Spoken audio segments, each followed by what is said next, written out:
Oh, boys and girls, hope you're all doing well this week in the glory, enjoying the bliss of your salvation. I want to talk this week a little bit about Christ and Adam. First of all, I want you to understand that the Trinity, God Himself is not just this divine narcissist that has to beat everybody into glorifying Him for His own ego, okay? God is always giving, other giving love, thinking outside of Himself. That's partly why He's Trinity. He is who He is.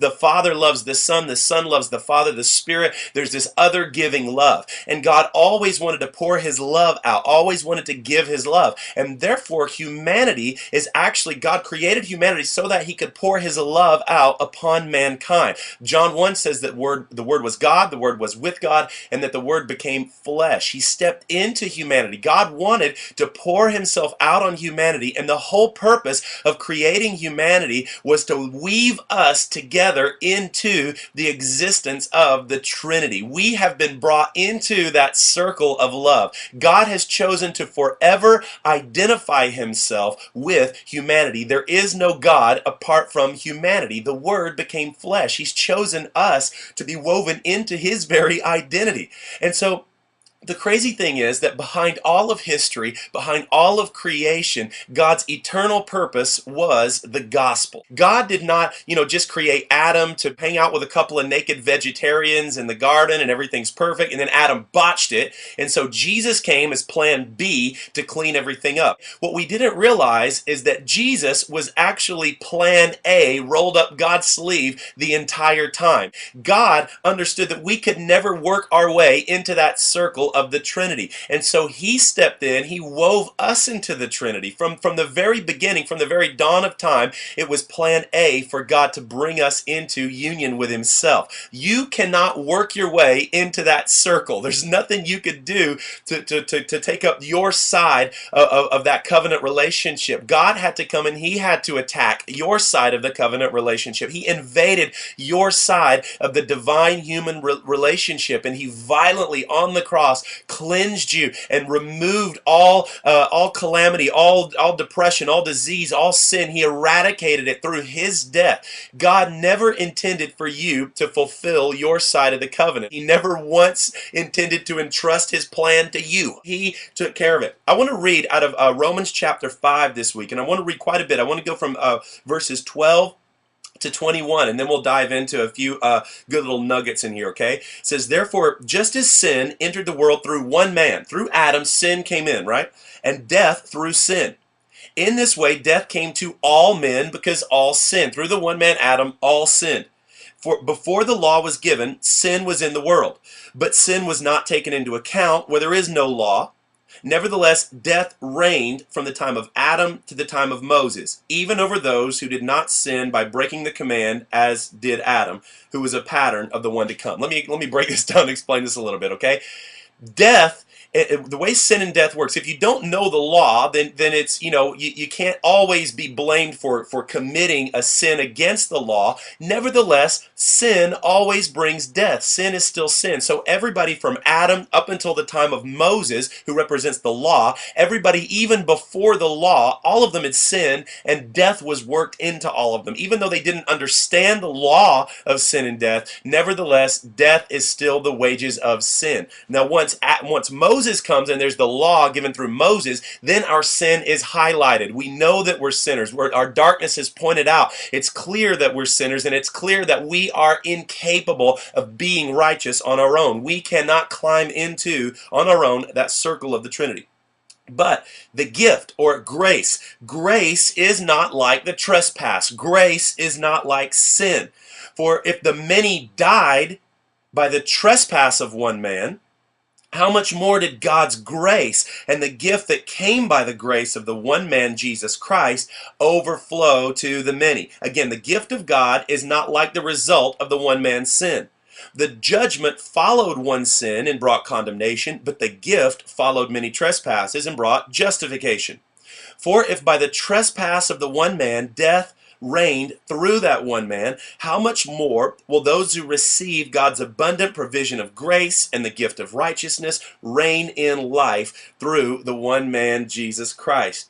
Consequently, just as the result of one trespass was condemnation for all men, so also the result of one act of righteousness was justification that brings life for all men. For just as through the disobedience of the one man the many were made sinners, so also through the obedience of one man the many were made righteous. Okay? Through Adam's sin, all were brought into sin, all of Adamic humanity. Jesus came, was nailed to the tree as the righteous one, as your substitute. He stepped into your place. He died for you, as you. He ended that entire old Adamic era, that Paleos Anthropos, that old man, that old age was brought to a final and complete halt on the cross. But here's what you need to understand. It was not just 2,000 years ago that old Adamic nature was brought to an end. The end of the Adamic era came before Adam even existed. He was the lamb who was slain from the foundation of the earth. Christ is plan A, not plan B. Adam's sin was forgiven before he ever committed it.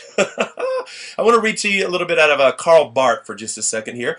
He says, in his own death, in Christ's own death, he makes mankind's peace with God. Before they themselves have decided for this peace, and quite apart from that decision, in believing, they are only conforming to the decision about them that has already been made in him. When you believe that you've been made holy, when you believe that old sinful nature has been eradicated, you are only agreeing with the decision that was already made about you long before your decision was ever made. Also, Barth says this, our former existence outside of Christ is rightly understood as an already still hidden but real existence in him. You were existing in him before you even realized it. Your existence was hidden in him, but nevertheless, it was a real existence. Your relationship with Adam is not your primary, true, original nature. Adam, Romans 5:14 says here, he was only a type. He was only a prefigure. He was only a shadow of the one to come. It's not that Christ was in the image of Adam. It's that Adam was in the image of Christ. I want to read you another quote here from Barth. He says, Adam is the type of him who was to come. Man's essential and original nature is to be found, therefore, not in Adam, but in Christ. In Adam, we can only find it prefigured. Adam can therefore be interpreted only in the light of Christ and not the other way around. Again, he says, our relationship to Adam is only the type, the likeness, the preliminary shadow of our relationship to Christ, the one representing the many. The same human nature appears in both, but the humanity of Adam is only real and genuine insofar as it reflects and corresponds to the humanity of Christ. It says in 1 Corinthians 15:47 that the first man is of the earth, earthy, the second man is from heaven. And so the thing is, believers have been brought out of this sinful nature, and we've been brought into this relationship with the second Adam who annihilated the curse of the old Adam. We've had people ask, well, if two believers who don't have a sinful nature were to get married and have a child, and the curse is broken for these two believers, why doesn't that new little baby not have a sinful nature? Well, here's the thing, the kid never actually even had a sinful nature. Really, if you really want to put it this way, you never even had a sinful nature. Even when you were a sinner, you were believing a false identity. You were believing a lie. The sinful nature is a delusion. Yeah, it exists in the sense that we say you were partaking of the sinful nature, but what we're saying is you were partaking of a deluded experience. There is no independent relationship outside of Christ. And so for this no evil reality to manifest in you, it has to become personal through trust, through faith, by realizing that the old Adamic nature for you doesn't exist anymore.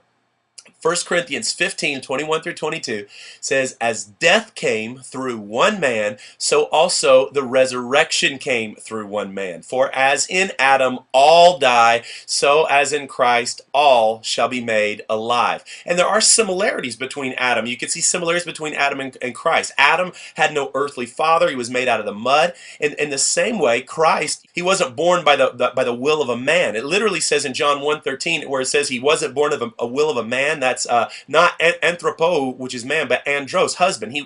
Christ was not born by the will of Joseph. He wasn't born by the will of a husband. Okay, Joseph represents the human will. The human will was not a part of the incarnation. Christ, unlike Adam, was God's only begotten son. He was born by the will of God. And so when you're born again, in the same way that Christ was incarnate by the will of God, not by human willpower, so you were born again, not by your human willpower, not by your choice toward God, but because of His choice toward you. You're literally taking part in His birth from above. Your new birth is identification with His incarnation. Your order of knowing Him is identical with His order of being. Both are a gift from above. No human willpower involved. Your ability to know Him is not your ability to pump it up. Your ability to know Him is in the same way as His incarnation was a gift.